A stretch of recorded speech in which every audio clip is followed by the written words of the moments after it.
안녕. 이제 예제 1번 본격적으로 풀어보도록 하겠습니다.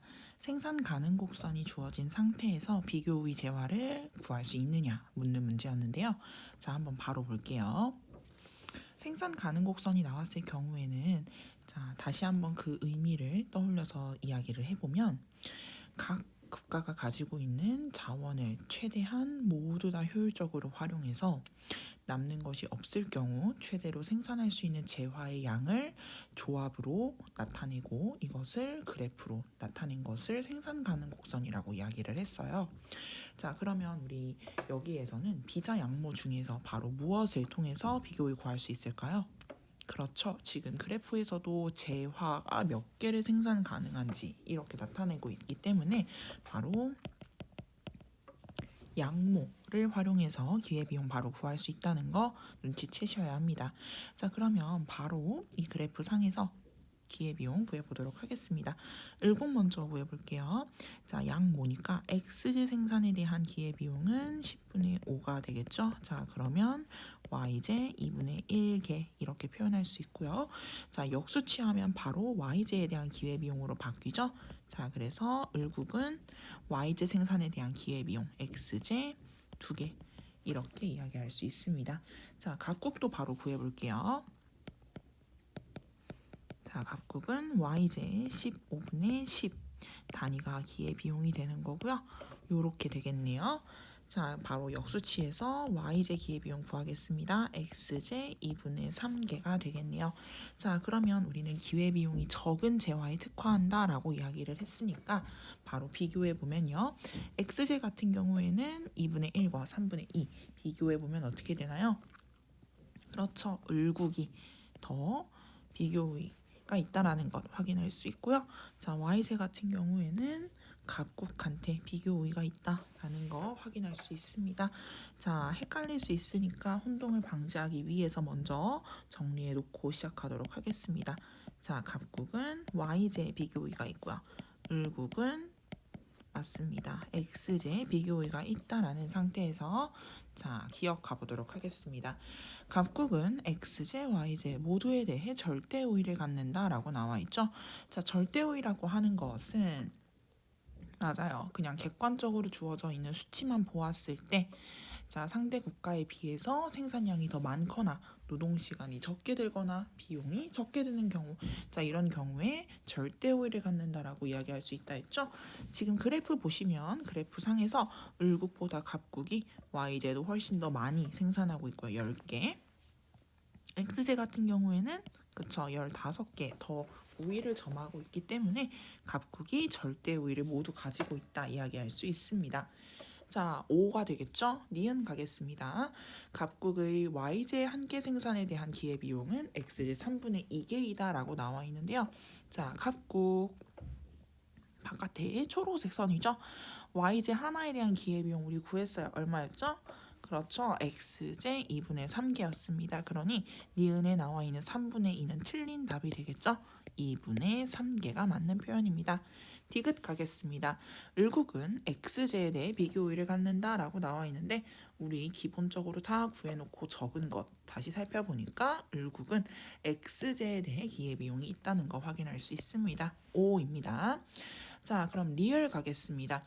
을국은 교역하기 전에 X제 8개와 Y제 3개를 동시에 생산할 수 있다라고 나와 있는데요. 자, 선생님이 요거를 여러분이랑 조금 다시 자세하게 알아보고 싶어서 풀이 칸에다가 을국만 생산 가능 곡선을 한번 다시 그려볼게요. 자, A제, X제, Y제. 자, 을국은 요렇게 이어졌을 때 5개, 10개 요렇게 차지하고 있습니다.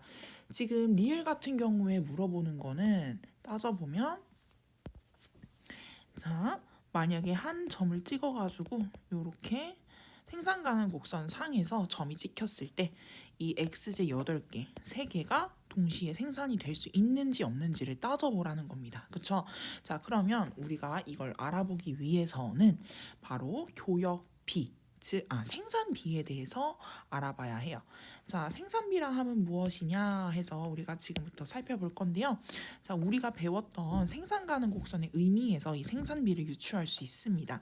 선생님이 자, 여기 초록색 점을 한번 찍어 볼게요. 자, 그러면 여기가 자, yj 여기 1번 한번 이야기를 해볼까요? 자, 모든 자원을 최대로 다 활용했을 때 xj 몇 개? 0개. yj는 5개 생산할 수 있다는 거고요. 자, 그 다음 여기 동그라미 2번 여기는요. 그쵸. 자, 있는 자원 최대로 남김없이 다 썼을 때 xj 10개 사용할 수 있고 그 다음에 yj는 0개 소비할 수 있다. 이런 점이었죠. 그쵸. 자, 그러면 한번 볼게요. 자, 만약에 점이 1번에서 2번으로 이동한다라고 이야기를 해봅시다. 자, 그럼 우리는 1번에서 2번으로 가기 위해서 자, xj를 몇 개를 생산하는 대신 그렇죠. 생산을 10개로 늘리는 대신에 yj를 몇 개를 포기해야 돼요? 5개를 포기해야 되는 상황인 겁니다. 괜찮으세요? 네, 자, 그러면 우리 한번 생각을 해볼게요. xj를 yj랑 동시 생산할 때도 있지만 한쪽만 생산하는 경우도 있습니다. 그렇죠? 자, 그럼 우리 생산비를 이야기했을 때 그렇죠? 자, 생산비 지금 여기에서 의미하는 거는 xj를 늘리는 만큼 yj는 포기해야 하는 게 생긴다는 거고 반대로 xj를 포기할 경우에는 yj를 생산을 늘릴 수 있다라는 것을 이 그래프의 기울기를 통해서 알 수 있었고 이 기울기가 우리는 기회비용을 의미한다라는 것까지 지난번에 생산 가능 곡선을 파헤치면서 알아봤습니다. 괜찮으시죠? 여기까지? 네, 자, 그러면 한번 다시 이어서 나가 볼게요. 자, 우리는 자, xj 지금 이 점에서 선생님이 찍었던 이 두 개의 점에서 본다라고 한다면 xj 생산 10개를 늘릴 때 자, yj 생산을 몇 개를 포기했죠? 그렇죠. 5개를 포기한 겁니다. 자, 그러면 우리가 생산 비율로 따져보자라고 했을 때에는 결국 이 그래프상의 기울기가 그대로 유지된다라고 본다면 xj 2개를 생산할 경우에는 그렇죠. 1개를 포기해야 하는 상황에 다다르게 된다라고 이렇게 이야기를 할 수 있습니다. 괜찮으시죠? 이게 약분한 거예요. 똑같이. 자, 그러면 한번 이야기를 다시 정리를 해볼게요. 자, xj를 늘리는 만큼 우리는 yj를 포기해야 합니다. 그쵸? 자, 그런데 이것을 숫자로 수치로 정확하게 계산을 해보니 생산비가 xj가 2개가 늘어날 때 결국 yj는 1개를 포기해야 하는 비율로 정의될 수 있다. 라고 말할 수 있죠. 자, 그런데 우리 리을 문제 한번 볼까요? 자, xj 8개와 yj 3개를 동시에 생산할 수 있다라고 이야기를 했는데 자, 그럼 볼게요. 자, xj가 8개 아무것도 생산하지 못했는데 8개 생산으로 늘어났습니다. 자, 그럼 우리는 포기해야 하는 대가가 생길 거예요. yj를 포기해야겠죠? 자, 그래서 yj 몇 개, 우린 아직 모르니까 자, yj 몇 개를 포기해야 되는지 계산을 해보자는 겁니다. 자, 그러면 우리 내항과 외항의 곱은 같다는 비례식이 성립을 하는 거겠죠? 자, 그러면 8은 이 y가 되는 거고요. 따라서 y는 4가 되는 거죠? 자, 그러면 이 y에 4가 들어갈 수 있다라고 하는 건 xj가 8개가 늘어날 때 우리는 yj 몇 개를 포기해야 한다?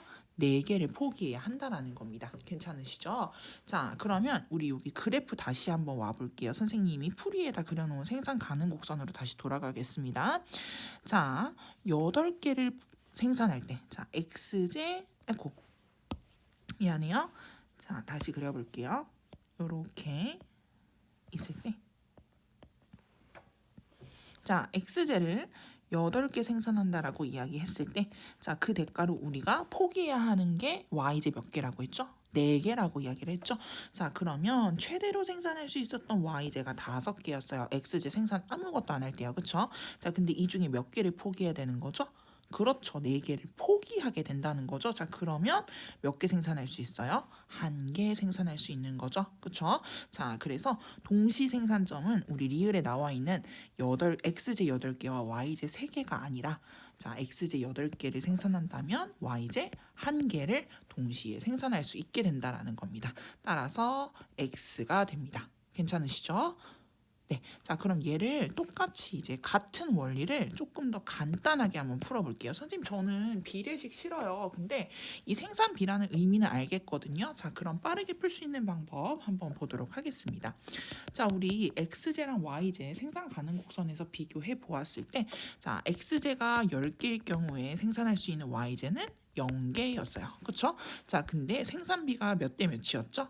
그렇죠. 2대 1이었습니다. 이 2대 1은 x제 생산 2개가 늘어나면 y제 하나를 포기해야 된다라는 거였죠. 자, 그리고 그럼 반대로 생각한다면 맞아요. x제 생산이 2개가 줄어든다면 y제가 하나가 늘어날 수 있다라는 겁니다. 자, 그럼 하나씩 줄여 볼게요. 자, x제 10개에서 8개로 줄었습니다. 자, 그러면은 하나 대가로 생산할 수 있죠. y제 1개. 요렇게 생산 소비가 가능하다는 거고요. 마찬가지로 그 다음 6대 2, 그 다음에 4대 3, 자, 그 다음에 2대 1 이렇게 움직일 수 있게 된다라는 겁니다. 괜찮으시죠? 자, 그래서 이렇게 줄여봤을 때 마지막 2대 1 여기에서도 결국 어떻게 된 거예요? 아, 요 2대 0, 1, 2, 3, 4가 되는 거죠. 이렇게. 그쵸? 네. 자, 그래서 이러한 식으로 자, 생산비가 성립이 되고요. 자, 우리가 문제에서 이야기한 대로 잘 찾아보면 x제 8개와 x제 8개와 y제 1개를 동시에 소비할 수 있다라는 거고요. 자, 반대로 y제 3개를 생산한다라고 했을 때에는 x제 4개를 동시에 생산 소비가 가능한 지점이 성립이 된다. 이렇게 정리할 수 있습니다. 아셨죠? 자, 그렇기 때문에 리엘은 정답 x인 것으로 이렇게 답을 구할 수 있습니다. 자, 이렇게 예제 1번 한번 풀어봤고요. 예제 1번에서 조금 더 난이도 있는 선택지가 나왔다라고 하면은 우리가 지금 가장 마지막에 풀어본 요 리을이라고 이야기할 수 있겠네요. 생산비의 의미를 정확하게 이해하고 문제를 풀 수 있는가를 물어보는 문제였습니다. 자, 이렇게 해서 예제 1번 마무리 짓겠습니다. 안녕.